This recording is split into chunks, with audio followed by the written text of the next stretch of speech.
नमस्कार दोस्तों, good morning सभी को। चलिए, पिछली क्लास में हम लोग बात किए थे टेंस के कॉन्सेप्ट और फॉर्मेट्स के बारे में। जैसा कि आप लोग को पहले से भी पता है कि हम लोग जो हैं टेंस का स्ट्रक्चर और एग्जाम्पल, आइडेंटिफिकेशन और डेफिनेशन को हम लोग पहले ही खत्म कर चुके हैं सारी टेंसेस को। यानी हम लोग पिछली वीडियो में अब जो हम लोग शुरू किए हैं वो पिछली वीडियो से हम लोग शुरू किए हैं, वो है आपका कॉन्सेप्ट एंड फॉर्मेट्स। फॉर्मेट्स में वही स्ट्रक्चर को फिर से एक बार हम लोग बहुत सूक्ष्म लेवल पे, बहुत जीरो लेवल पे आगे देख रहे हैं, ठीक ना। और इसमें जो है हम लोग बेसिकली जो है वो छोटी छोटी चीज़ों को गौर किए हैं, जो कि छोटी सी चीज़ों में वो कंफ्यूजन हो जाने की वजह से वो वहाँ से नंबर ऑफ मार्क्स की संभावना कम हो जाती है। तो वो हर वो चीज़ को नोटेड किया गया है। अभी जो हम लोग कल फॉर्मेट्स में निगेटिव तक हम बताए थे प्रेजेंट इंडेफिनिट टेंस का पिछली वीडियो में। आज हम लोग बात करेंगे इसमें प्रेजेंट इंडेफिनिट टेंस का इंटेरोगेटिव फॉर्मेट्स का रूप, राइट, यानी फॉर्मेट्स। इसको हम लोग देखेंगे, उसके बाद फिर हम लोग कॉन्सेप्ट पे आएंगे। ठीक, तो चलिए हम लोग स्टार्ट करते हैं।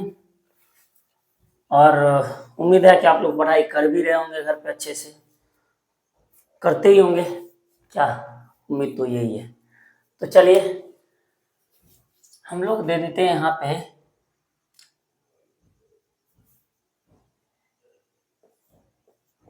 Uses of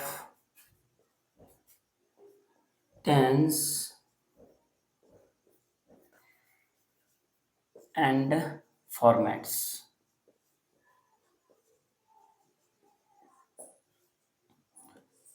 uses of tense and formats ये अपना था, इसी में हम लोग चल रहे थे। आज जो हम लोग एक फॉर्मेट का जो यूज करने जा रहे हैं, कॉन्सेप्ट एंड फॉर्मेट्स। किसका है concept and formats? Sir, simple present tense, simple present tense यानी present indefinite tense. Okay, simple present tense या फिर प्रेजेंट इंडेफिनिट टेंस। चलिए इसके फॉर्मेट्स को अगर हम लोग बात करते हैं, इसके फॉर्मेट्स में हम लोग बात करते हैं, तो इसके जो फॉर्मेट्स हैं वो हम लोग अफर्मेटिव और नेगेटिव तक कर चुके थे। अभी जो हम लोग बात करेंगे वो आपका हो जाएगा इंटेरोगेटिव। इंटेरोगेटिव इंटेरोगेटिव में आपको पता है डू। अगर किसी सेंटेंस का हेल्पिंग वर्ब हो और उसका जो है सब्जेक्ट, तो यहाँ पे पुल्डल सब्जेक्ट या I as a speaker work करे। आई एज ए स्पीकर, यदि डू हो उसके बाद पुल्डल सब्जेक्ट या आई एज ए स्पीकर काम करे, तो V1 प्लस अदर वर्ड का यूज आप कीजिए, राइट। अदर वर्ड का यूज यहाँ पे होगा। अब देखिए इसका फॉर्मेट्स क्या बना। इंटेरोगेटिव सेंटेंस अगर रहे तो इंटेरोगेटिव सेंटेंस का जो रूप रहेगा वो सर डू प्लस पुल्डल सब्जेक्ट या I as a speaker work करे, उसके बाद V1 plus other word. Like आप देख सकते हैं एग्जांपल, डू यू लाइक या likes this movie. Do you like या likes this movie. Other word के बाद आप क्वेश्चन मार्क यानी साइन ऑफ इंट्रोगेशन का प्रयोग कर सकते हैं। डू यू लाइक या लाइक्स दिस मूवी। तो आप यहाँ इसका स्ट्रक्चर देखिए, इसका फॉर्मेट से देखिए इंटेरोगेटिव सेंटेंस का। डू या डज पुल्डर सब्जेक्ट, बिल्कुल पुल्डर सब्जेक्ट। तो हमेशा V1 यानी मेन वर्ब का पहला रूप। तो सर यहाँ पे लाइक ना कि लाइक्स। आपको पता है कि V1 में एस या IS जुड़ जाता है तो फिर वो सिंगुलर वर्ब का रोल अदा करने लग जाता है।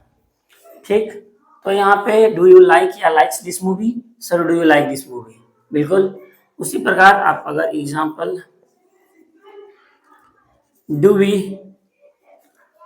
गो या गोज टू मुंबई, क्या हम लोग मुंबई जाते हैं। तो डू वी पुल्डर सब्जेक्ट है, बिल्कुल पुल्डर सब्जेक्ट। इसके बाद सर V1 ना कि V5। आई होप आप इंटेरोगेटिव सेंटेंस के फॉर्मेट्स को अच्छे से समझ गए होंगे कि अगर इसका फॉर्मेट्स डू या पुल्डर सब्जेक्ट या I as a speaker work करे, एज ए स्पीकर वर्क करे, और उसके बाद V1 यानी पुल्डर वर्ब इसको हम लोग कहते हैं, पुल्डर verb plus other word plus question mark यानी साइन ऑफ इंट्रोगेशन रहे, उसके फॉर्मेट्स अगर इस टाइप के रहे तो एग्जांपल में आप उसके फॉर्मेट्स पे ढाल के बना सकते हैं। जैसे डू यू लाइक या लाइक्स दिस मूवी, तो do you like this movie because do पुल्डर सब्जेक्ट, और यहाँ पे मेरा पुल्डर एक सिंगुलर वर्ब का ले लेते हैं एग्जांपल। चलिए इसका तो हम यहाँ पे बता देते हैं। ये आपका हो गया इंटरोगेटिव का। दूसरा अगर हम बात करते हैं भाई, अगर डज यहां पे रहे प्लस सिंगुलर सब्जेक्ट या I as a, sorry I नहीं, यहाँ पे singular he subject, does singular subject plus यहाँ पे V1 प्लस अदर वर्ड और प्लस क्वेश्चन मार्क। इस टाइप के अगर फॉर्मेट्स मिल जाए तो आप आराम से यहाँ पे देखिए एग्जांपल, जैसे डज सी लाइक या लाइक्स हिम, क्या वह उसे पसंद करती है। तो डज सी लाइक या likes, sir does singular subject है सी, बिल्कुल। तो हमेशा इसके बाद V1 यानी डू डज डिड के बाद हमेशा V1 का प्रयोग होता है, यानी डज सी यहाँ पे क्या कीजिए लाइक, डज सी लाइक ना कि लाइक सी। क्लियर। उसी प्रकार आप यहाँ पर भी देख सकते हैं, डज सी रीड या रीड्स दिस नॉवेल,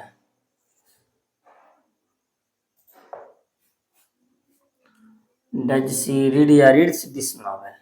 तो does she read this novel ना कि रीड्स। इस फॉर्मेट्स में देख लेना, यदि इंटरोगेटिव सेंटेंस के फॉर्मेट अगर इस टाइप के हैं तो आराम से इस स्ट्रक्चर के मतलब इसके फॉर्मेट्स को दिमाग में रख के किसी भी एग्जाम्पल को आप आसानी से बना सकते हैं। तो चलिए इसको आप लिख लीजिए, उसके बाद फिर इसके निगेटिव फॉर्मेट्स को हम लोग डिस्कस करते हैं, उसके बाद फिर कॉन्सेप्ट पे आएंगे।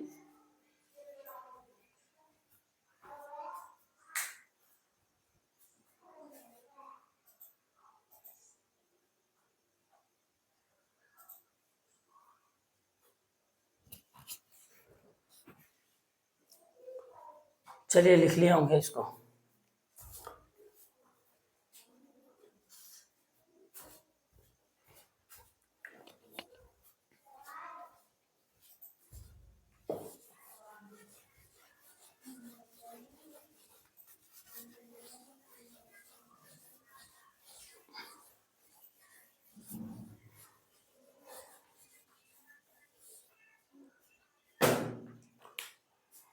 अब देखिए interrogative plus negative simple present tense के इंटेरोगेटिव प्लस नेगेटिव सेंटेंस के फॉर्मेट्स। अगर फिर यहीं पर डू या पुल्डल सब्जेक्ट या आई एज ए स्पीकर रहे, उसके बाद not plus V1 plus other word plus question mark, तो उसका स्ट्रक्चर हम लोग ये जैसे डू यू नॉट वांट या wants to go there, do you want या wants to, do you not want या वांट्स टू गो देयर। ठीक, अब यहाँ पे देखिए डू यू नॉट वांट या वांट्स, तो डू डज डिड के बाद हमेशा V1 ना कि सर V5। ऐसे भी फॉर्मेट्स में देख सकते हैं आप, डू प्लुरल सब्जेक्ट बिल्कुल, not V1 other word plus question mark, okay बिल्कुल। अब देखिए डू यू नॉट वॉच या watches this film, do you not watch या वॉचेज दिस फिल्म, तो डू यू नॉट वॉच या watches, sir do you not watch ना कि watches this film.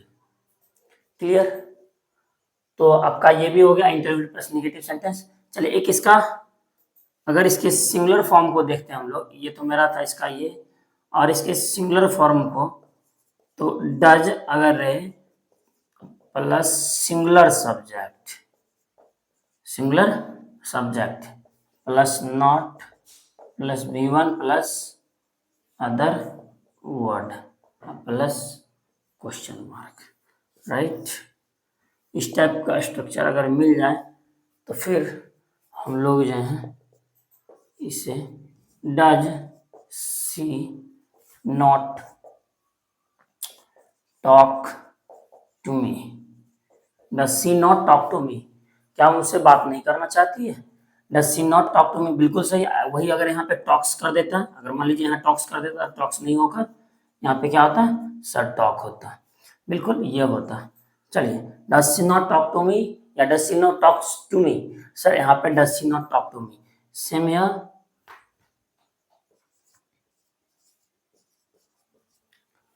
Does she not speak या speaks here, तो sir यहाँ पे स्पीक ना कि स्पीक्स। चलिए इसको लिख लीजिए, सिंपल प्रेजेंट टेंस या प्रेजेंट इंडेफिनिट टेंस के इंटरोगेटिव सेंटेंस प्लस नेगेटिव का ये फॉर्मेट्स था। ठीक है, इसके फॉर्मेट को हम लोग देख लिए सिंगुलर और प्लूरल के रूप में भी देख लिए और सिंगुलर के रूप में भी देख लिए। तो चलिए इसे आप लिख लीजिए,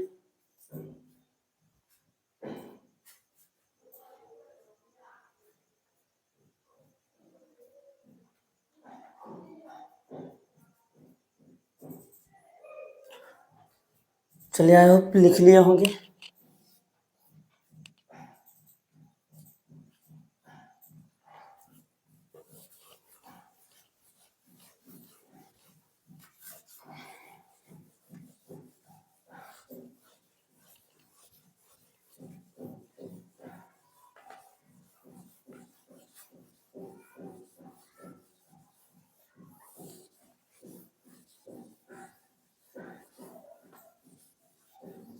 चलिए भाई,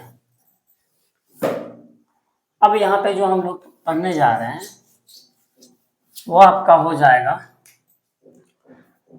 कॉन्सेप्ट को हम लोग देखेंगे, और वो कॉन्सेप्ट जो सिंपल प्रेजेंट, यहाँ से भाई ना इतना समझ लीजिएगा, यहाँ से आपके कॉम्पिटिटिव एग्जाम में क्वेश्चन बनना शुरू हो जाएगी। यहाँ से हम लोग अभी तक जितना भी पढ़े थे वो बेसिक था, ठीक, अभी यहाँ से हम लोग थोड़ा एडवांस लेवल में आए हैं, तो अच्छे से समझिएगा। चलिए, कॉन्सेप्ट है सिंपल प्रेजेंट टेंस का। फर्स्ट कॉन्सेप्ट है, फर्स्ट कॉन्सेप्ट ये कहता है सिंपल प्रेजेंट टेंस में कि present indefinite tense, present indefinite tense, present indefinite tense या simple present tense, simple present tense क्या करता है पता है भाई? ये जो है हैबिचुअल एक्शन को शो करता है। ये जो है हैबिचुअल हैबिचुअल एक्शन को शो करता है। कहने का ये मतलब कि सिंपल प्रेजेंट टेंस या प्रेजेंट टेंस का कोई भी सेंटेंस हो, वो किसको शो करता है? हैबिचुअल एक्शन को शो करता है। वो हैबिचुअल एक्शन को शो करता है। और पता है हैबिचुअल एक्शन जो है ना, ये सिंपल प्रेजेंट टेंस या प्रेजेंट इंडेफिनिट टेंस में हिडन सेंस होती है। हिडन सेंस कहने का ये मतलब कि यदि मतलब कोई भी सेंटेंस हो सिंपल प्रेजेंट टेंस का या प्रेजेंट इंडेफिनिट टेंस का, वो सिंपल प्रेजेंट टेंस या present indefinite tense habitual action को शो करता है। और हैबिचुअल एक्शन को शो करता है। कहने का ये मतलब उस सेंटेंस में ना हैबिचुअल एक्शन या हैबिचुअल एक्शन कह दीजिए या डेली का आदतन वर्क, हिंदी में हम लोग जो कहते हैं आदतन क्रिया, जो आदत से रिलेटेड हो जाती है, उसकी मीनिंग हिडन सेंस होती है। ठीक, और आपको पता होना चाहिए कि यूज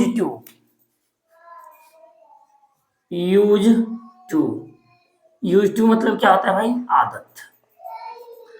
अब एक बात हमको बताइए, नोट करके यहाँ पे एक बात हमको बताइए कि जो ऑलरेडी हिडन सेंस शो कर रही है हैबिचुअल एक्शन की, यानी आदतन क्रिया की, इसको हम लोग आदतन क्रिया,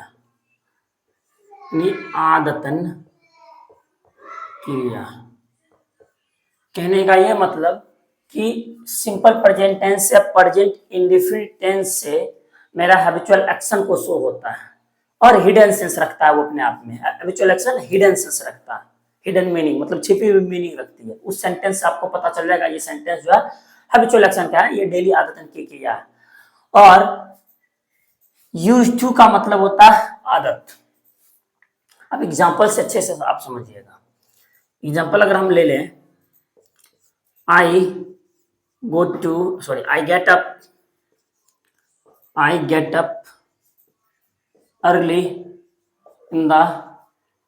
get up early in the morning at 4 o'clock.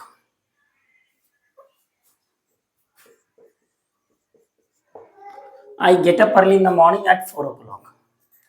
तो आप हमें ये बताइए भाई, I get up early in the morning at 4 o'clock, इस सेंटेंस से क्या आप मतलब ये सेंटेंस अपने आप को क्या शो करना चाहती है? सर ये सेंटेंस अपने आप को ये शो करना चाहती है कि I get up early in the morning, मैं प्रतिदिन सुबह 4 बजे उठता हूं। कहने का ये मतलब कि आई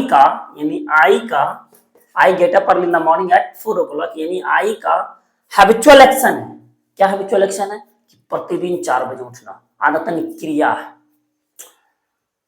क्योंकि सिंपल प्रेजेंट टेंस का कोई भी सेंटेंस हैबिचुअल एक्शन या हिस्टोरिकल फैक्ट को शो करता है।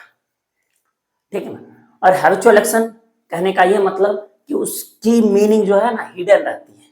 हैबिट, अब इस सेंटेंस से आपको पता चल रही है क्या हिडन है? पता, इस सेंटेंस से ये पता चल रहा है कि I get up early in the morning at 4 o'clock, मैं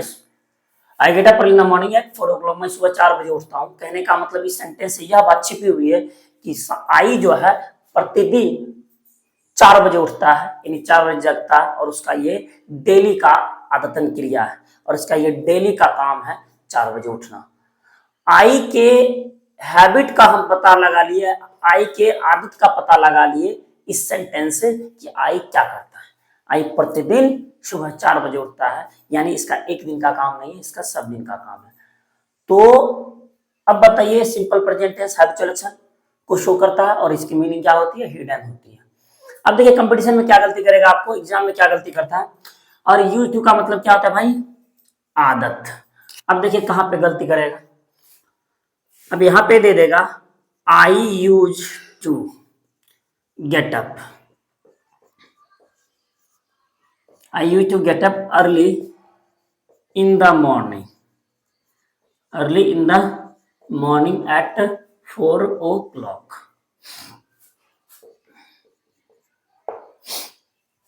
अब देखिए I use to get up early in the morning at 4 o'clock। अब इस सेंटेंस से ऑलरेडी पता चल रहा है हैबिचुअल एक्शन, तो फिर यहां अगर यूज टू का हम प्रयोग कर दिए तो ये तो गलत हो गया।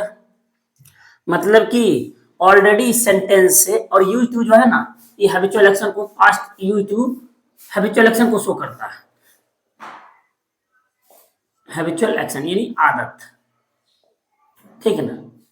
अब देखिए यहाँ पे I use to get up early in the morning at 4 o'clock कह देते हैं, तो एक सेंटेंस ऑलरेडी पता चल रहा है I get up early in the morning at 4 o'clock, मैं सुबह 4 बजे उठता हूँ, मतलब इससे साफ साफ ऑलरेडी पता चल रहा है कि ये मेरा आदतन क्रिया है। उस जब पता चल ही रहा है फिर यूज टू लगा के हम क्या शो करना चाहते हैं, फिर डबल डबल हो जाएगा। यूज टू का मतलब आदत, यहाँ यूज टू लगा देते हैं तो फिर वही बात, एक ऑलरेडी आदत शो कर ही रहा है तो दूसरा आदत शो करने का कोई जरूरत ही नहीं, यानी वही ना बात होगी रिटर्न और बैक वाला। मतलब किसी को हमको बुलाना है, रिटर्न हो जाओ कह सकते हैं, बैक हो जाओ, मतलब व्हाट इज द सेंस यार। रिटर्न मतलब भी ऑल्सो वापस आना, और बैक कहता है ना किसी को रिटर्न बैक कर लो, उसे return back, return back nonsense. या तो बोलो रिटर्न या तो बोलो बैक, वही हाल है यहाँ पे। या तो आप यूट्यूब को हटाइए, यूट्यूब को यहाँ से हटाइएगा तो यू ऑलरेडी सेंस शो करेगा क्या कि मैं प्रतिदिन सुबह 4 बजे उठता हूँ। कहने का मतलब इस सेंटेंस में क्या है, हैबिट, हैबिट छिपी हुई है, हिडन सेंस है, हिडन सेंस है, राइट। यहाँ पे हैबिट छिपी हुई है, हिडन सेंस है। यहाँ यूज टू का प्रयोग सख्त वर्जित है, नहीं होगा। तो सिंपल प्रेजेंट टेंस में अब इसका क्या निकला एक concept, simple present tense already habitual action को शो करता है और वो मीनिंग हिडन रखता है, छिपी हुई मीनिंग रखता है। जबकि यूज टू का प्रयोग हम किसी भी सेंटेंस में यूज करके, यानी हम हैबिट को, आदत को शो करते हैं, क्योंकि यूज टू को हम आदत को शो कर नहीं सकते हैं, क्योंकि ऑलरेडी जब शो कर ही रहा तो फिर हमें करने की कोई मतलब ही नहीं है। तो चलिए इसको नोट डाउन कर लीजिए, पहला कॉन्सेप्ट। इसी तरह दूसरा में भी लेना चाहते हो तो ले सकते हैं एग्जाम्पल, जैसे आई यूज टू स्पीक, या आई यूज टू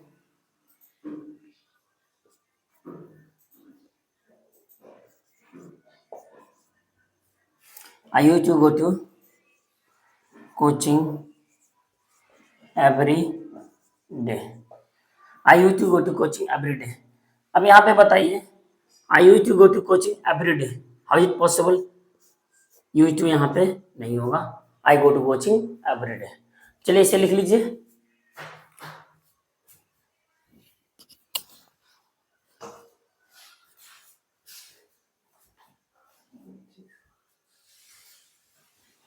चलिए ये कॉन्सेप्ट खत्म आपका।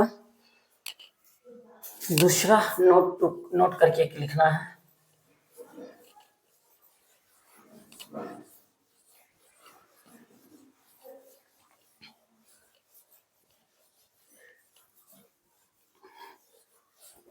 नोट करके लिखना है। देखिए NOT note, USE use, USE use, use मतलब क्या होता है, इस्तेमाल करना, इस्तेमाल करना, यूज मतलब क्या होता है, इस्तेमाल करना। अब जैसे I use to this car to go anywhere, anywhere. अब ये सेंटेंस मेरा ऑलरेडी सही है, I use to this car to go to anywhere, I use to this car to go to anywhere, to go to anywhere. मैं इस car का प्रयोग करता हूं। अब यहाँ पे हो जाता है इस्तेमाल करना या फिर प्रयोग करना, राइट। अब देखिए I use to this car, I use to this car, मैं इस कार का प्रयोग करता हूं। I use to this car to go to anywhere, कहीं भी जाने के लिए मैं इस कार का प्रयोग करता हूं। तो समझ गए, लिख लीजिए इसे।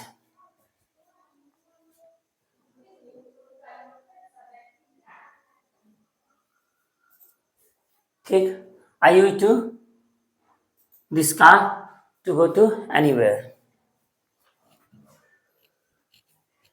यहां पे देखिए आप, I use to use this car, sorry यहाँ पे टू नहीं होगा, I use this car to go to anywhere, ये सही होगा, टू यहाँ से हटेगा। I use to use this car to go anywhere.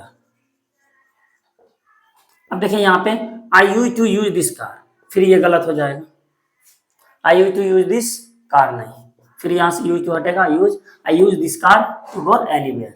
तो कहने का मतलब यूज एक इस्तेमाल करना वर्ब है, जब ये वर्ब बनेगा, ये मेरा वर्ब है यानी V1 का रूप। आई यूज, जिसे कहता है ना आई यूज दिस वाटर, कहते हो ना आई यूज दिस पेन, मैं इस कलम का प्रयोग करता हूँ, सेंटेंस सही है। I use this car to go anywhere, sentence सही है। अब इसी में अगर हम ये कह दें I use to use this pen, फिर ये गलत हो जाएगा। I use to use this pen कैसे, यस ये हटेगा, ऑलरेडी मेरा सेंटेंस तब सही हो जाएगा। समझ गए? तो यूज एक मेरा इस्तेमाल करना, प्रयोग करना, इसे नोट डाउन कर लीजिए। चलिए आज का क्लास यहीं तक रखते हैं क्या? तो ये मेरा हो जाएगा, यानी हम लोग कॉन्सेप्ट, पहला कॉन्सेप्ट देखें सिंपल प्रेजेंट टेंस का, कल से हम लोग दूसरे कॉन्सेप्ट पे आगे बढ़ेंगे, दूसरे कॉन्सेप्ट से आगे बढ़ेंगे। तब तक के लिए smart good night, bye, see you, take care, love you all, thank you to all.